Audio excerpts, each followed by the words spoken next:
Climate change is real, but for many reasons, certain people keep debating this issue, like game show host Pat Sajak. Maybe Sajak was joking, but he certainly sparked a firestorm with this tweet, quote, "I now believe global warming alarmists are unpatriotic racists knowingly misleading for their own ends. Good night," end quote. That statement's so ridiculous it's easy to laugh it off, except we can't, because powerful politicians like Florida Senator Marco Rubio say, quote, "I do not believe that human activity is causing these dramatic changes to our climate the way these scientists are portraying it. And I do not believe that the laws will do anything about it except destroy our economy." Religious leaders are more than concerned about statements like that. They're now battling climate change deniers on moral grounds. The Reverend Mitch Hescox is president of the Evangelical Environmental Network. His group is asking Florida's governor to come up with a climate change plan for the state.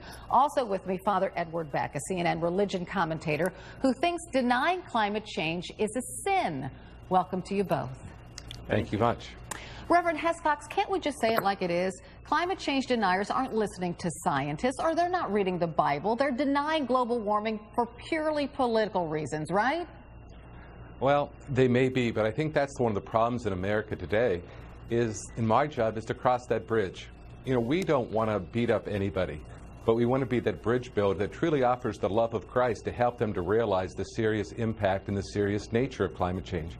In fact, it's going to take all of America to come together to battle it.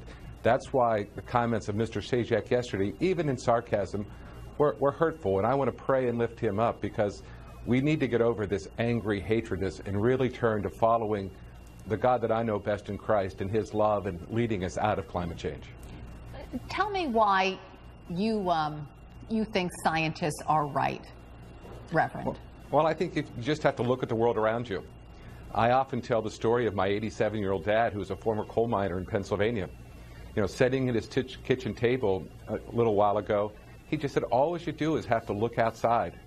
You know, the world is changing, and we need to do something about it before it's too late. And I think many Americans are seeing that right now, that the world is changing, and we have to act. All right, on the purely scientific route, Father Beck, there's a 97% consensus among scientific experts that humans are causing global warming. Now, religious leaders like Pope Francis say we have a moral responsibility to take care of the planet. You say if we don't, we're sinners. Is that right? Well, I don't say it. The Church has indicated that this is a moral issue. And just today, talk about breaking news, just today, Pope Francis at his general audience in Rome said this: if we destroy creation, creation will destroy us. Never forget this. The Church for a long time now has been talking about climate change as a moral issue. John Paul II, way back in 1990, was talking about it. Benedict followed. We know that Benedict even said it's a sin against the commandments to be a polluter against the environment. And so we have to see the earth as we're stewards of creation. We need to care for it. This is God's gift to us. And if you abuse it, then you're really maligning that gift. You know, it's easy to blow off comments like, you know, Pat Sajak's tweet, but tweets like that resonate among some people. So, Father Beck, what would you like to say to Pat Sajak?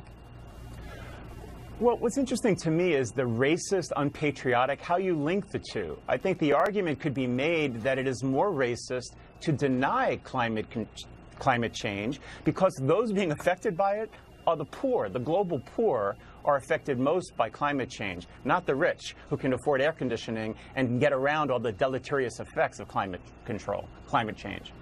Father Edward Beck, the Reverend Mitchell Hescox, thank you so much for both being here. I appreciate it.